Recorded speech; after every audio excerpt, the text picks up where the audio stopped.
Tonight on the IUP Newscenter, authorities have discovered evidence that the Western Psychiatric Institute gunman had been planning an even larger scale attack. Also, a local teacher has been accused of sending inappropriate text messages to a female student. Plus, your weekly weather updates will have all this and more as IUP Newscenter starts right now.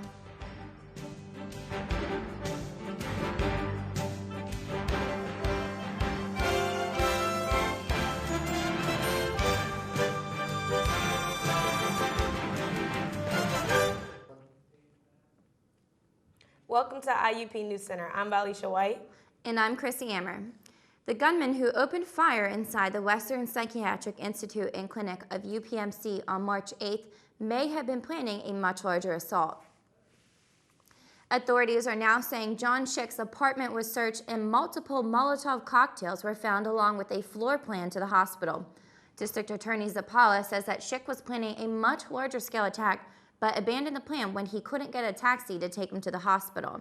The frustrated Schick then decided to abandon the explosives and only take the two semi-automatic handguns that he had used to assault the medical center.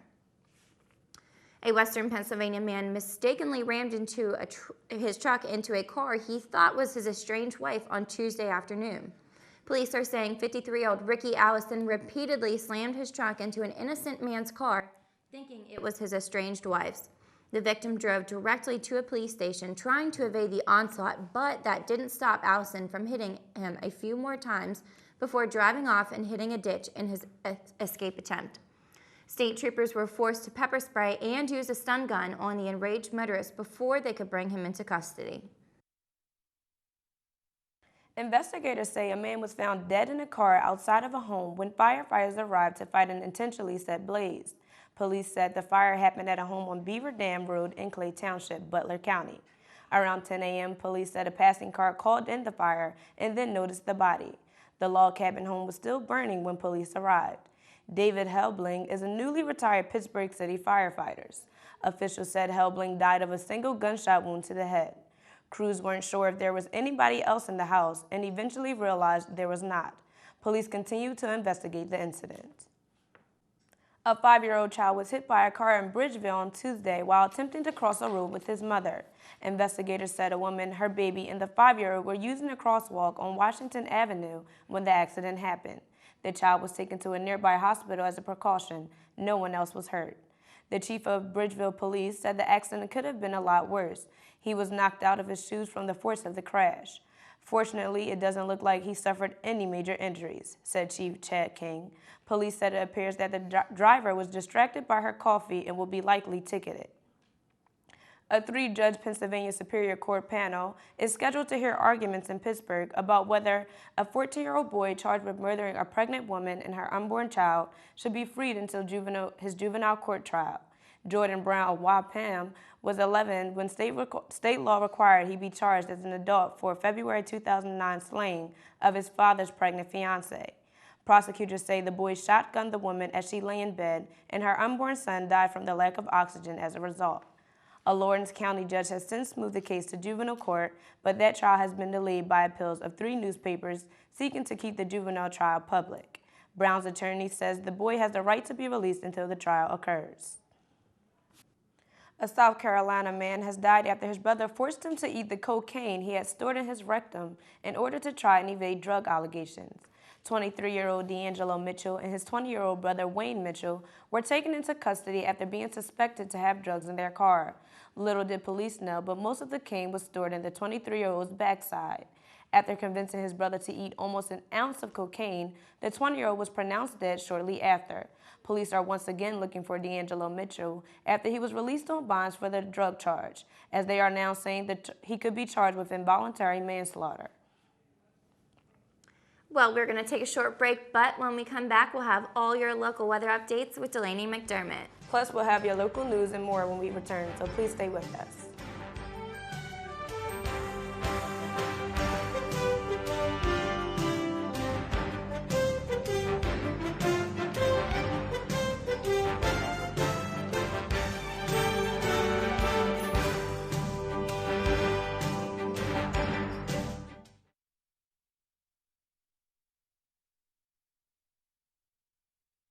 Welcome back to IUP News Center.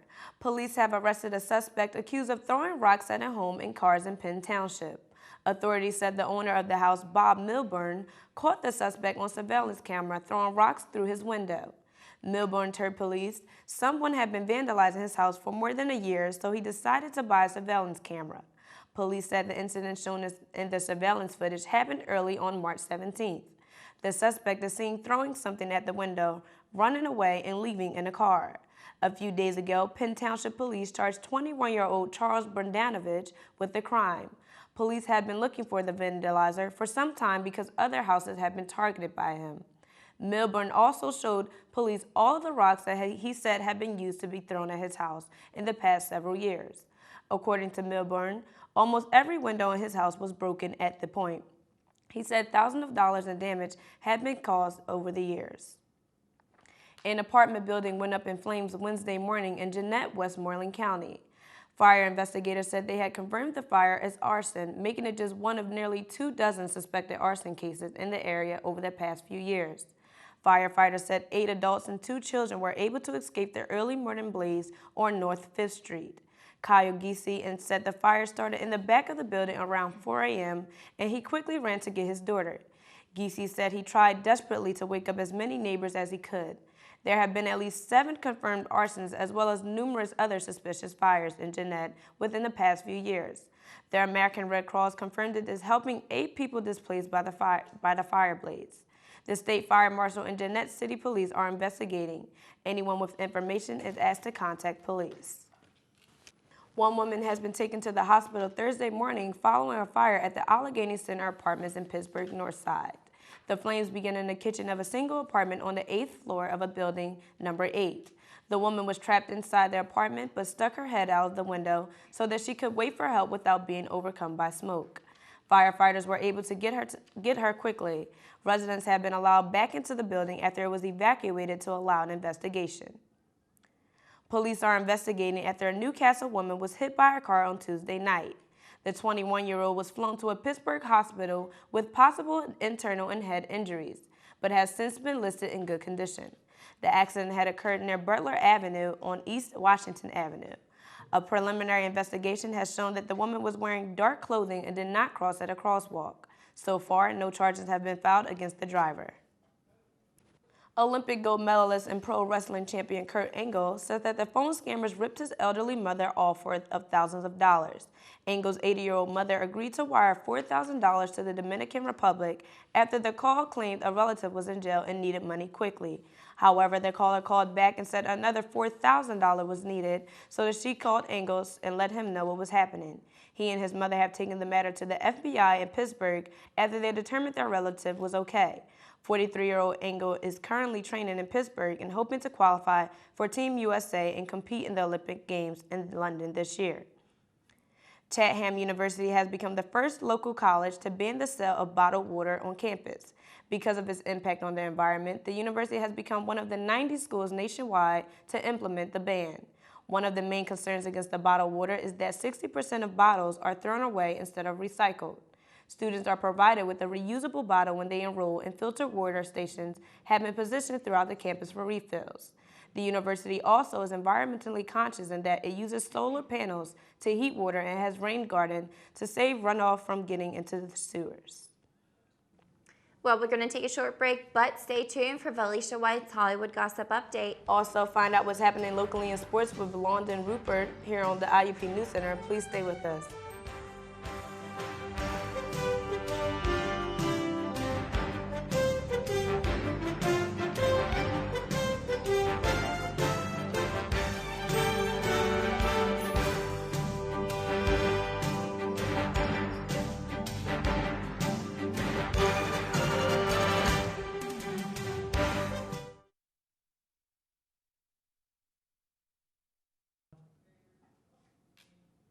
Hey IUP, I'm Vyleisha White here to bring you the juicy entertainment news for tonight. As always, I got a lot to get into, so let's get started. After fighting on MTV's Real World and VH1's Basketball Wives, Tammy Roman is now fighting for her life. Yesterday, Tammy was admitted to Cedars-Sinai Medical Center for a medical emergency in Los Angeles. Tammy was feeling under the weather, so she went to get checked out, and doctors soon realized that she had suffered from a heart attack caused by a massive blockage in her arteries. She has since been discharged and given heart pills. Good thing she went in early and got treated. Prayers go out to her and her family. My next story is an update from the last time I was on your screen. Well, just when we thought they were over, Shaq and Hoops are spotted in Orlando together. Despite being apart for the last month, it looks as if the two are actually trying to work things out. Good luck to them. Well, there's word going around that singer Rihanna will be the newest face on Fox's X Factor.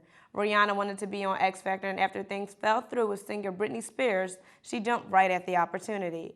It's being said that Rihanna is going to be making big money for hosting, and the price ranges from $15 to $20 million in cash and perks. Kudos to her. She's my fave. Well, that's all the entertainment news I have for you today. I'll be back next Thursday to bless your screens and give you more gossip. Until then, tune in on Tuesday to see what news Princess K has for you. Now let's take it back to the desk. Thanks, Vyleisha. You're welcome. So I can't believe Britney Spears dipped out on the X Factor. Well, I don't know what happened with that. Maybe her agent messed up some things, but I love Rihanna, so I'm always a fan of hers. So I'm happy that she's going to be on the show. And making 15 to 20 mil. And perks. Yeah, she's getting paid. Sounds like my kind of job. Yeah, and Shaq and Hoops, I don't know what's going on with that, but he needs to come to his senses because she only wants one thing. Because they didn't sign a prenup, right? Nope. No prenup, so yeah. She's going to get lucky. All right, well, thanks, Vyleisha. And stay tuned to hear the latest news and sports with Landon Hara. Please stay with us.